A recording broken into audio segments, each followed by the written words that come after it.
Good morning everyone. कैसे हो बच्चों आप सब? आशा करती हूँ आप सब स्वस्थ होंगे। आज के वीडियो में मैं आपको वर्कशीट के बारे में बताऊंगी। आगे मैंने आपको वर्कशीट नंबर 1 दिया हुआ था, तो वो वर्कशीट में आपको यहाँ पे एक बार फिर से मैं आपको रिपीट करके बताती हूँ, क्योंकि उनमें है ना काफ़ी बच्चों को ये समझ में नहीं आया था कि बीच में सीधी रेखा वाला शब्द कौन सा है। तो वो मैंने ग्रामर से लिया हुआ है। जैसे कि हमारी र की मात्रा है, संयुक्त व्यंजन है, तो वही सिलेबस भी मैंने आपको दिया है कि कौन से चैप्टर में मैंने लिया है सिलेबस। ठीक है, फिर भी आज मैं आंसर के साथ एक बार आपको फिर से वर्कशीट सिखाती हूँ। ठीक है, एक बार फिर से रिपीट करती हूँ। तो देखो, इस बार जो आपकी एग्ज़ाम है ना, वो क्या होगी, एमसीक्यूज़ की होगी। तो आपको क्या करना है, आपने ऑलरेडी दी हुई है, ठीक है, इसीलिए आपको सबको पता तो है कि एक प्रश्न होता है और उसके नीचे उसका 3 ऑप्शन दिया जाता है, यानी 3 आंसर होता है, उसमें से सही आंसर आपको चूज़ करना होता है। ठीक है, तो चलो एक बार मैं फिर से आपको बता देती हूँ। प्रश्न 1, सही उत्तर के सामने सही का निशान लगाइए। ओके, पहला है बीच में सीधी रेखा वाला शब्द कौन सा है। ठीक है, बीच में सीधी रेखा वाला शब्द कौन सा है? तो मैंने आपको ऑप्शन दिया हुआ है मक्खी, नमस्ते, प्यार। तो इसका आंसर होगा मक्खी, क्योंकि मक्खी में आप देखो क में क्या है, बीच में सीधी रेखा है, इसीलिए उसका सही आंसर है मक्खी। आगे चलते, पतंग कैसे उड़ती है? तो हमारी जो उड़ी पतंग कविता है उसमें यही सब है। तो मैंने यहाँ पे एक सही आंसर दिया है और 2 गलत दिया है। ठीक है, तो इसका आंसर है पतंग कैसे उड़ती है, तो पतंग आकाश में सरसर उड़ती है। ठीक है, आगे, पतंग की क्या नहीं है? चिड़िया सोचकर रह जाती थी ना, तो पतंग की क्या नहीं है? तो पतंग की चोंच नहीं है, पूंछ नहीं है, मुंह नहीं है, क्या नहीं है? तो पतंग की पूंछ नहीं है। ओके, आगे, फोर्थ नंबर में मैंने आपको प्रश्न दिया हुआ है कि पतंग कहाँ उड़ती है? आसमान में उड़ती है, आकाश में उड़ती है, जमीन पर या पानी में? तो उसका सही आंसर है आकाश में। ओके, कविता का क्या नाम है? उड़ी पतंग, कही पतंग के रंग बिरंगी? तो उसका आंसर है हमारा उड़ी पतंग। 5 नंबर्स का। ठीक है, 6 नंबर में मैंने जमा छ, तो क्या बनता है छ। तो इससे मैंने 3 शब्द नीचे दिए हुए हैं, मच्चा, अच्छा, नमस्ते। ये है भी है ना, हमारी टेक्स्ट बुक में दिया हुआ ही है। ओके, तो आप एक बार टेक्स्ट बुक में भी देखोगे ना, तो आपको सारी बात समझ में आ जाएगी। तो उसका आंसर है अच्छा। ठीक है, 7 नंबर पर मैंने डैश करके लिखा है खरगोश डर गया।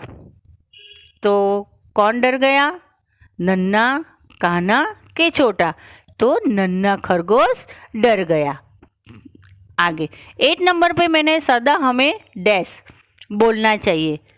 तो ये तो आप सबको पता है, हमें क्या करना चाहिए, सदा हमें सत्य बोलना चाहिए। तो 3 ऑप्शन दिए हुए हैं, झूठ, असत्य और सत्य। तो जो मैंने टिक किया हुआ है वो है हमारा सही आंसर। आगे, फूलों का डैश लाओ। फूलों का डैश लाओ, तो फूलों का क्या लाओ, अच्छा, सुंदर के गुच्छा? तो फूलों का क्या होता है हमेशा, गुच्छा, यानी एक से ज़्यादा फूल होते हैं उसको हम गुच्छा बोलते हैं। तो फूलों का गुच्छा लाओ। तो मैंने आपको पहले वर्कशीट जो भेजी थी नेक्स्ट वीडियो में, तो ये मैंने आपको अभी फिर से एक बार आंसर के साथ बता दिया है। और दूसरा कि इसकी एक वर्कशीट मैं भेजूँगी, वो आपको क्या करना है, उसकी एक प्रिंट आउट निकाल कर उसको उसमें आपको प्रैक्टिस करना है, वो विदाउट आंसर होगी। ठीक है, अगर आपको कहीं पे प्रॉब्लम हो रही है तो आप क्या करोगे, वीडियो देख लोगे, तो वीडियो में से आपको आंसर पता चल जाएगा। अगर वीडियो नहीं भी देखना है तो हमारी टेक्स्ट बुक में से भी आपको आंसर मिल जाएगा। ठीक है, तो ये मैंने आपको बताया हमारी वर्कशीट नंबर 1 के बारे में। चलो अब हम है ना वर्कशीट नंबर 2 यानी रिवीजन सीट नंबर 2 वो हम फिर से देखते हैं एक बार। मल्टीपल चॉइस क्वेश्चन है, मैंने आपको बताया एमसीक्यूज। ठीक है, यहाँ पे भी क्या है, संयुक्त व्यंजन, र की मात्रा, उड़ी पतंग, वही सब सिलेबस में मैंने ये प्रश्न लिए हुए हैं। तो चलो, मल्टीप्लस चॉइस क्वेश्चंस एमसीक्यूज। सबसे पहला है 1 नंबर, द्वित्व व्यंजन पहचानिए। तो उसमें अनल, बिल्ली, यज्ञ। तो द्वित्व व्यंजन कौन सा आएगा, बिल्ली। दूसरे नंबर पर, श्रमिक शब्द में संयुक्त अक्षर व्यंजन को पहचानिए। श्रमिक शब्द में संयुक्त अक्षर व्यंजन को पहचानिए। हमारा संयुक्त अक्षर व्यंजन आपको पता है, क्ष, त्र, प, है ना। तो यहाँ पे है श्र, च और ग, तो उसका सही आंसर है श्रमिक का श्र। थर्ड नंबर पर डैश त्र ज्ञ श्र संयुक्त अक्षर व्यंजन पूर्ण कीजिए, यानी आपको आगे का व्यंजन लिखकर क्रम के अनुसार सारे व्यंजन लिखने हैं।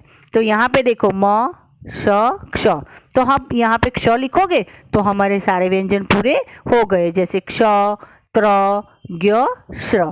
ठीक है, आगे चलते 4 नंबर। मैं डैश चावल खाता हूँ, तो चम्मच, कटोरी के गिलास, तो उसका आंसर होगा चम्मच। ये शब्द मैंने, ये चम्मच, श्रमिक, ये सब है ना हमारा संयुक्त व्यंजन है ना, इसी में से यही शब्द सब है। तो आपको संयुक्त अक्षर व्यंजन और द्वित्व व्यंजन के शब्द को याद रखना है। ठीक है, 5 नंबर पे है डैश भौंक रहा था, गाय, बंदर की कुत्ता, तो उसका सही आंसर मैंने टिक किया हुआ है कुत्ता। 6 नंबर पर मैंने डैश में पौधा लगाया, मिट्टी, मीठी की मीठी, तो उसका सही आंसर है मिट्टी। ठीक है, आगे 7 नंबर पर उसने घर में घुसने से पहले अपनी डैश उतार दी, तो चप्पल, है ना। यहाँ पे कौन सा व्यंजन है वो आपको देखना है। ठीक है, व्यंजन के अनुसार ही आपको शब्द लिखना है, तुरंत आपको पता चल जाएगा कि द्वित्व व्यंजन है, संयुक्त अक्षर व्यंजन है या संयुक्त व्यंजन है। ठीक है, आगे चलते हैं 8 नंबर पर। 8 नंबर पर है हमारा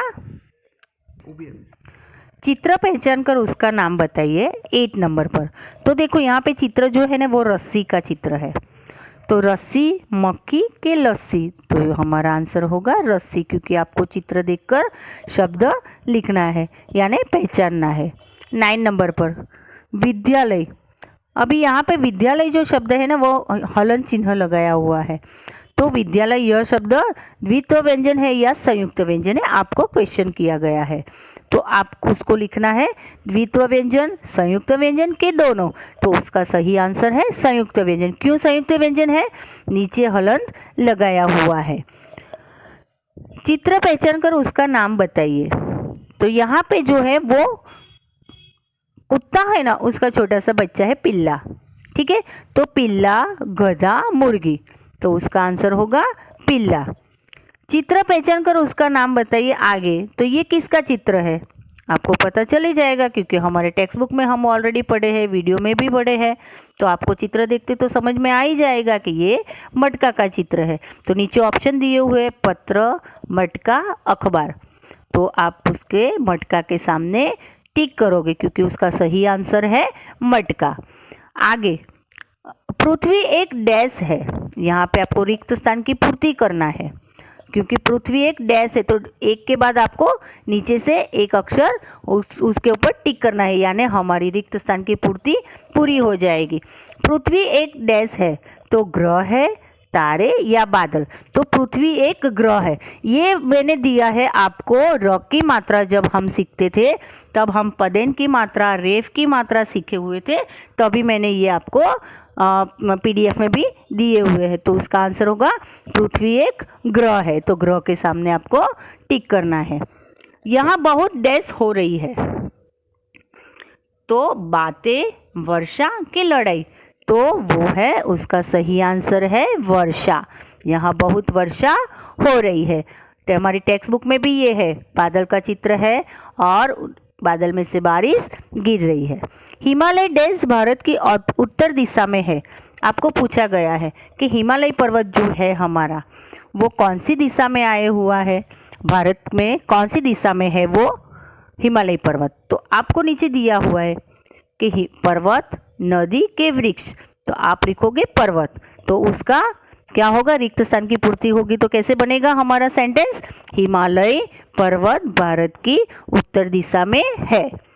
आगे चित्र पहचान कर उसका नाम बताइए, तो ये जो चित्र है वो ट्रक का चित्र है। किसका चित्र है, ट्रक।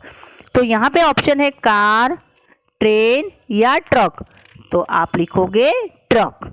ओके, आगे चलते हैं। सूर्य शब्द पर किसकी मात्रा लगी है? सूर्य शब्द, देखो मैंने सूर्य शब्द है ना, उसके ऊपर मात्रा लगी हुई है, तो वो है रेफ। रेफ बोलते हैं उसको, क्या बोलते हैं? रेफ। पर उसको र की मात्रा भी बोलते हैं हम लोग। समझ में आया? तो र की मात्रा, ई की मात्रा कि ओ की मात्रा? तो र की मात्रा। सूर्य पर हमारे जो रेफ लगा हुआ है वो र की मात्रा है। ड्रम शब्द पर कौन सी मात्रा का प्रयोग किया जाता है? तो ड्रम शब्द पर कौन सी मात्रा का प्रयोग किया गया है? ओ की मात्रा, पदेन की मात्रा कि अह की मात्रा? तो ड्रम जो मैंने आपको वीडियो में बताया था, ड्रम यानी हम नीचे के पैरों की साइड, जो वर्ण है उसके पैरों की साइड पे हम मात्रा लगाते हैं, यानी इंग्लिश में उल्टा वी। मैंने आपको वीडियो में ये सब बताया था, ठीक है, एक्सप्लेन भी किया हुआ था। तो यहाँ पे जो ड्रम शब्द है ना, उसके नीचे पैरों की साइड में उल्टा वी का मात्रा लगी हुई है, इसीलिए वहाँ पे होगा, कौन सी मात्रा होगी वहाँ पे? ड्रम शब्द पर कौन सी मात्रा है? तो आप लिखोगे पदेन की मात्रा। कौन सी मात्रा? पदेन की मात्रा। आगे चलते। पीपल का डैश गिर गया। पीपल का डैश गिर गया, पत्ता, पत्ते के पत्तियाँ? तो उसका आंसर ध्यान से देखना, तीनों सेम लग रहे हैं आपको, तो उसका आंसर होगा पत्ता। पीपल का पत्ता गिर गया। संयुक्त व्यंजन पहचानिए। अभी है हमारा संयुक्त व्यंजन पहचानिए। अच्छा, नमस्ते, फुग्गा। तो संयुक्त व्यंजन है अच्छा। तो इस बार मैंने आपको यहाँ पे दिया हुआ है 20 MCQs। क्योंकि मैंने इसीलिए 20 MCQs दिए हुए कि क्योंकि आपके पास प्रैक्टिस का टाइम ज़्यादा रहे और ज़्यादा से ज़्यादा आप उसको प्रैक्टिस कर सको। तो आपको अगर एक साथ में 20 नहीं करना है तो आप 20 में क्या करोगे? डिवाइड करके आप 10 बना दोगे। 10 की वर्कशीट भी बनाकर आप अपने हिसाब से प्रैक्टिस कर सकते हो। तो मैं इस बार होमवर्क में आपको ये रिवीजन शीट यानी वर्कशीट मैं भेजूंगी। तो 3 वर्कशीट होगी, क्योंकि आगे के मैंने क्या किया था, आगे मैंने ओनली फॉर आपको आंसर शीट दी थी, याद आया सबको? तो इस बार मैं क्या करूंगी, आंसर शीट 1 और 2 दोनों भेजूंगी, उसमें आपको प्रिंट आउट निकाल कर उसमें प्रैक्टिस करना है। वो सब आपको पता ही है कि ऑलरेडी आपने सेमेस्टर 1 में 25 मार्क्स की थी MCQs की प्रैक्टिस, ठीक है? तो आप ये सब करोगे और आशा करती हूँ अच्छे से अच्छे नंबर लाओगे और अच्छे से अच्छे आप पास हो जाओगे, ज़्यादा से ज़्यादा मार्क्स मिले ऐसा कोशिश करना। और जब भी आप वर्कशीट करो तो ध्यान से देखना प्रश्न क्या पूछा गया है, और नीचे उसके जो विकल्प दिए हैं, जो है 3 ऑप्शन, वो ऑप्शन ध्यान से पढ़कर उसके सामने आपको टिक करना है। Okay, thank you, goodbye, take care, stay home, stay safe.